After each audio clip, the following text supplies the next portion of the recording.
Yo les gens. Alors aujourd'hui on se fait un petit nouveau motovlog et on va parler de tout ce qu'il y a à savoir avant d'acheter une moto. Alors avant de commencer la vidéo, je tenais juste à remercier chacun d'entre vous qui like mes vidéos, qui commente avec des commentaires d'encouragement. Sachez que je lis absolument tous vos commentaires et que tous les commentaires positifs me font toujours ultra plaisir. Ça fait 4 semaines que je poste des vidéos le samedi et honnêtement c'est tous vos likes et tous vos commentaires qui me poussent à continuer à poster chaque semaine. Alors pour en venir à la vidéo d'aujourd'hui, de quoi je vais parler? Je vais vous parler de tout ce qu'on vous dit pas avant d'acheter une moto. C'est-à-dire on va parler de tous les coûts financiers, de tous les avantages, de tous les désavantages. On va aussi parler de ce que c'est de rouler à moto toute l'année, de n'avoir qu'une moto, de ne pas avoir de voiture, parce que je suis bien placé dans le domaine, vu que moi-même j'ai pas de voiture, j'ai pas de permis voiture, donc je suis à moto toute l'année, qu'il pleuve, qu'il fasse dégueulasse, rien à foutre.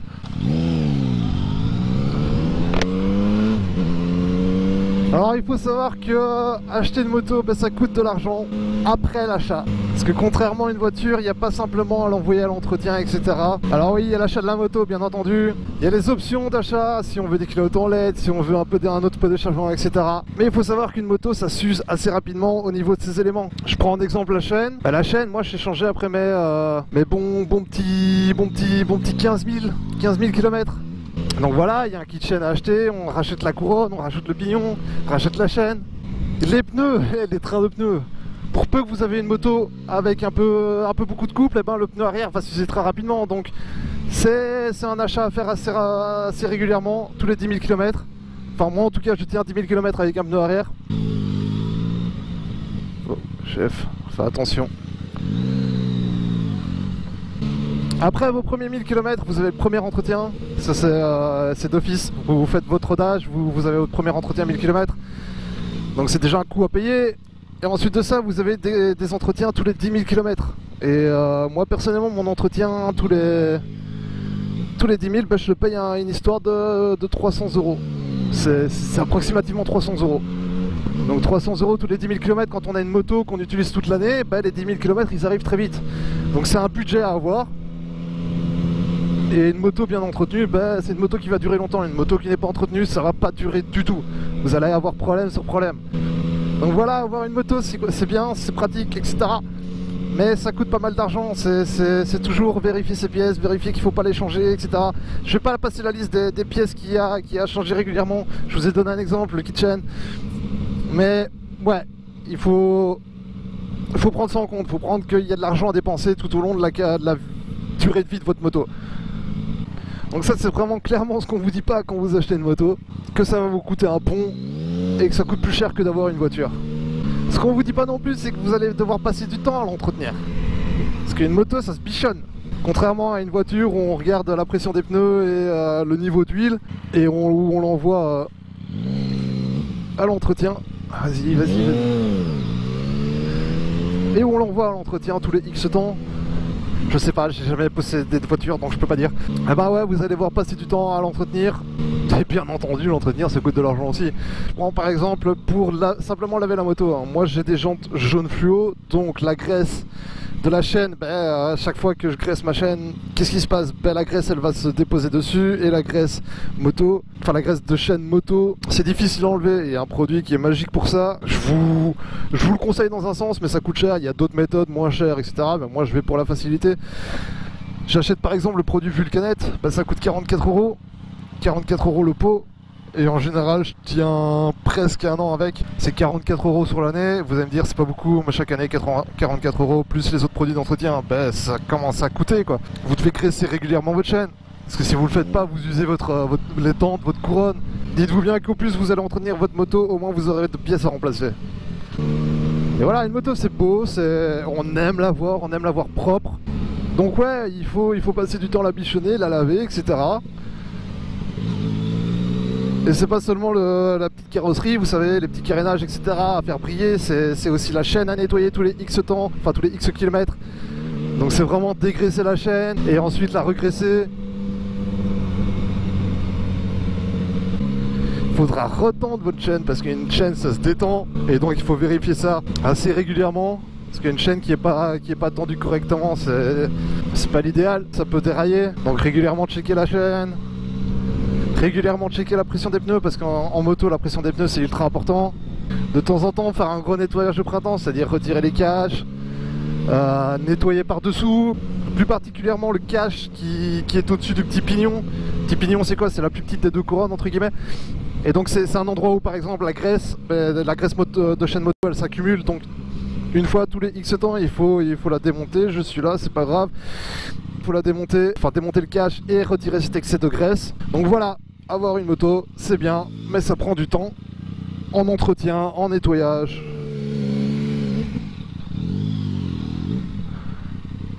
Par exemple en hiver, vous roulez en hiver, il y a du sel sur les routes. Le sel, qu'est-ce que c'est? C'est corrosif.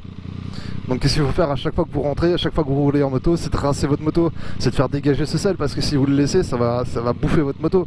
Donc voilà, il faut... avoir une moto, c'est un engagement. Si on veut la faire durer, c'est vraiment un engagement niveau entretien, niveau nettoyage, etc. Donc attendez-vous à passer du temps sur votre moto. Et en même temps, je vais vous dire, à partir du moment où vous êtes passionné par la moto, vous aimez vraiment votre moto, c'est franchement pas un inconvénient de passer autant de temps à travailler sur sa moto. On aime vraiment ça en fait. On aime passer du temps dessus, on aime passer du temps à l'entretenir, à la nettoyer, etc. Donc certains verront ça comme un inconvénient. Moi, je vois ça comme un bon moment à passer sur ma moto. Maintenant parlons avantages, désavantages de posséder une moto. Je crois qu'on le sait tous, le plus gros avantage de la moto c'est quoi? C'est justement de passer dans le trafic. Bon, peut-être pas sur une piste cyclable comme je suis en train de le faire maintenant, mais voilà, le plus gros avantage c'est le gain de temps. C'est le gain de temps de pas être bloqué dans le trafic et de rentrer plus vite à la maison. Deuxième avantage, c'est qu'une moto c'est super cool à conduire. Une voiture c'est chiant, enfin moi je trouve ça chiant quoi.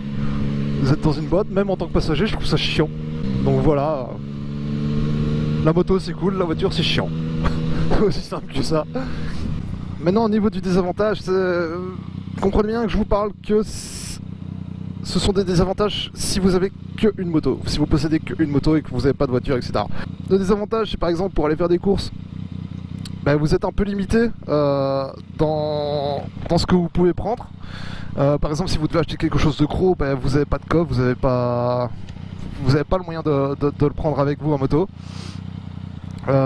Pour ma part, moi je fais mes courses tous les jours pour ce que j'ai à manger le soir, entre guillemets, parce que j'ai toujours qu'un sac à dos avec moi et donc je suis limité en termes de quantité, donc je peux pas vraiment faire des courses pour plusieurs jours d'affilée. Donc ouais, c'est du temps à prendre d'aller faire des courses tous les jours. Bon, maintenant c'est une moto, donc y a pas de souci quoi, ça va vite, on passe dans le trafic, etc. Mais voilà, à ce niveau-là vous êtes limité. Bien entendu, la météo, il pleut, c'est chiant. Il neige, vous roulez pas. Il y a tempête devant, vous roulez pas. Donc ouais, la moto c'est excellent quand il fait beau, mais dès qu'il fait dégueulasse, il faut encaisser, il faut vraiment encaisser. Quand il fait moins 5, moins 6, que vous sortez de votre lit le matin, vous prenez votre douche bien chaude avant d'aller au boulot et que vous sortez et qu'il fait moins 5, moins 6, c'est pas cool quoi, c'est pas ce qu'il y a de plus cool. Bon, maintenant je suis quelqu'un qui aime bien rouler en hiver, j'aime bien rouler dans le froid. C'est pas franchement quelque chose qui me dérange à partir du moment où il y a du soleil et il fait sec. Moi j'aime bien. Donc voilà, j'attends pas franchement l'été pour pouvoir m'amuser à moto, pour pouvoir aller rouler, etc. Et oui, la moto ça a des avantages, ça a des désavantages. Vous voulez prendre quelqu'un avec vous, il faut déjà espérer que la personne ait de l'équipement, sinon vous devez acheter de l'équipement pour elle. Donc ça aussi c'est un coût supplémentaire la moto. C'est que voilà, moi ici j'ai la chance d'avoir une copine qui se gère toute seule et qui s'est acheté son propre équipement, donc j'ai rien eu à payer. Mais voilà, vous voulez prendre quelqu'un avec vous, c'est du matos à emporter en plus avec vous. Moi à chaque fois que je vais chercher ma copine, j'ai son casque, j'ai sa veste, j'ai ses chaussures de moto, j'ai tout à prendre, donc c'est un encombrement. Moi personnellement ça me fait pas chier, mais ça pourrait faire chier d'autres personnes. Mais voilà, c'est encore une fois un désavantage entre guillemets. Et oui, la moto ça a des désavantages, ça a des avantages, tout comme la voiture ça a des avantages, ça a des désavantages. Et donc voilà, avant d'acheter une moto il faut bien réfléchir. Et il faut prendre en compte que voilà, vous allez débourser pas mal d'argent et vous allez avoir plein d'inconvénients entre guillemets. Moi je trouve que ces inconvénients sont pas franchement des inconvénients, mais pour quelqu'un qui n'est pas passionné par la moto, ce seront des inconvénients. Si vous êtes passionné, vous allez adorer entretenir votre moto, vous allez adorer la nettoyer, l'avoir brillée, etc. C'est toujours un plaisir de voir une jante dégueulasse passer de dégueulasse à super propre. Vous allez au soleil, vous voyez votre jante briller. Moi personnellement je kiffe. Mon jaune fluo au soleil, complètement clean, je kiffe. Donc voilà, attendez-vous à payer des choses, attendez-vous à avoir des inconvénients, attendez-vous à avoir des avantages. Mais tout ce que je peux vous dire, c'est que la moto c'est un pur bonheur. Voilà, en tout cas c'est tout pour moi pour aujourd'hui. Je vous dis à la prochaine les gens. Tchuss.